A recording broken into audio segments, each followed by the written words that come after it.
Meanwhile, Peters, king, queen, min raise open, gets 3-bet by the hooks. And Ivan Jufic will have a little situation. Boss stack has ace, queen in the small. Yeah, really interesting spot here. No longer the chip leader after that last pot. And again, just one of those situations where if you 4-bet and get 5-bet shove here, clearly your ace queen isn't good and you've put so much in the middle. But if you just smooth call this 3-bet, it also makes it pretty tough to play and maneuver post.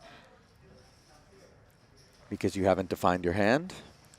Yeah, I mean, you're just going to be, okay, here we go. I mean, you're also going to be potentially up against some strong ranges as well. And look at this. A king and a jack into the muck, as well as a king and a queen.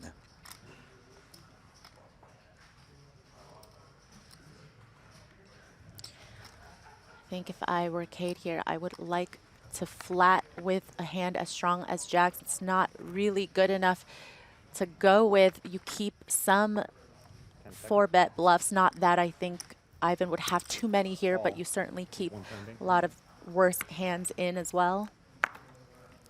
And the notion is that if you put in number 5 here, the range of hands that would be calling you just has you dead. Yeah, absolutely. Dead bottom, I assume, would be an ace-king. Good looking board here for the jacks. Doesn't rate to have connected with Ivan's range. And Ivan doesn't have a heart or really anything and doesn't waste much time checking. Yeah, I think Ivan recognizes that Kade 3-betting and then calling this 4-bet represents a pretty strong range of hands and probably just hoping for a free look at the turn, but not willing to turn this ace-queen obviously into a bluff at this stage. Pot control from Kade with the check back now. 4 to a straight on board, though that doesn't rate to be a concern for either player here. Check.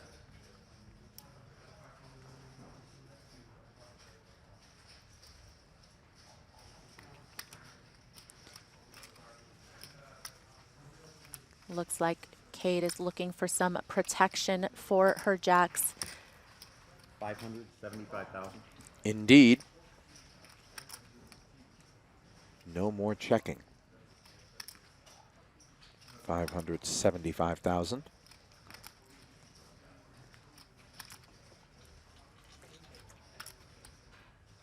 And while Kade shouldn't have too many 7x type hands, I mean, yeah, this call is very surprising. Cool.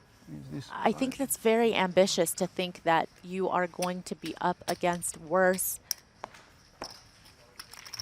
Do you think Ivan has a plan? He's not just trying to get the showdown with an ace-queen necessarily, is he?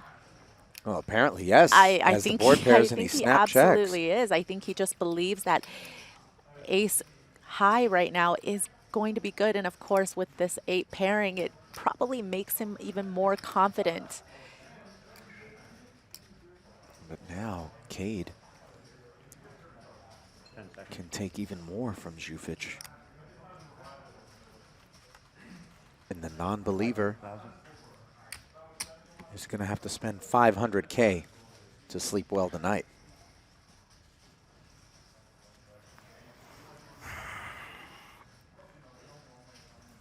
Really, it's the kind of thing where if your hand was good on the turn when you made the call, it should be good here. Absolutely, but I, in Ivan's spot, would have folded the turn and not gotten myself into this predicament now because, as you said, Ali, this river card doesn't really change much if you were of the belief that ace high is good, but this just does not look like a bluff the way it was played. I think Kade checking back that flop, there's going to be a lot of these middling type overpairs where she's not going to be able to get 3 streets of value from worse, but certainly able to go for value on the turn and the river. Ivan's old 4-bet should not contain, you know, many 6s, 5s, 4s, 8x's, 7x's.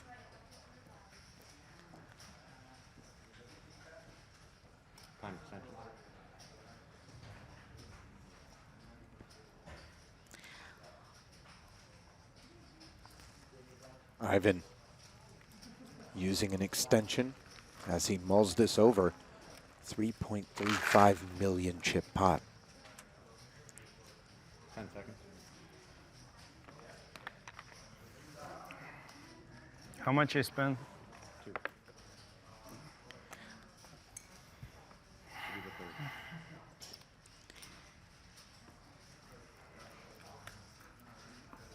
Really defining hand here.